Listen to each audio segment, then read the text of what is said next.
Сиромавиот два пати плаќа. Под овој наслов, платформата за борба против сиромаштијата го свртува вниманието кон овој горлив проблем на Интернационалниот ден на борба против сиромаштијата 17 октомври. Велат дека сиромавиот два пати плаќа, зашто немајќи средства претходно да се обезбеди. Со, например, огрев, денес треба да ги плати по двојно поголеми цени.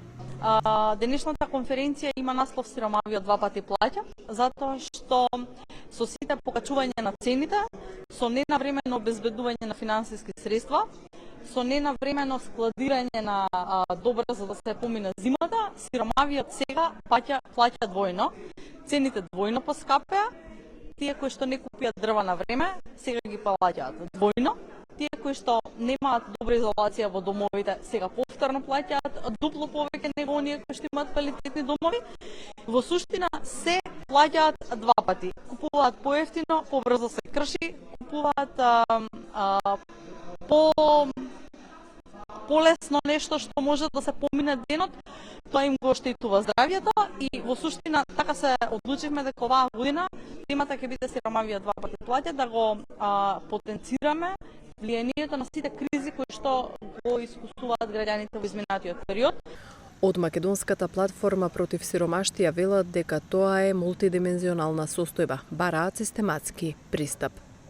100 години наназад повторуваме иста работа токму на овој ден, ден против за искоренување на сиромаштијата, а тоа дека се потребни системски решенија и дека се потребни политики кои што ќе се надополнуваат една врз друга, за да може да се реши проблемот кој што го предизвикува сиромаштијата, меѓутоа и да се справиме со последиците од неа.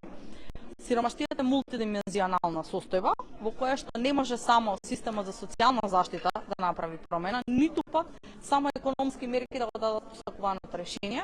Потребно е да има сет од услуги, финансии и активација на населението за да може да дојдат до едно основно ниво од каде што ќе може понатаму да напредуваат. Се научивме на живот на мерки, започнавме од сетовите во ковид и тогаш ги поставувавме истите прашања, дали 3000 кои што се даваа како ваучер што е доволно, дали 6000 кои што ги добија уште еднаш што е доволно.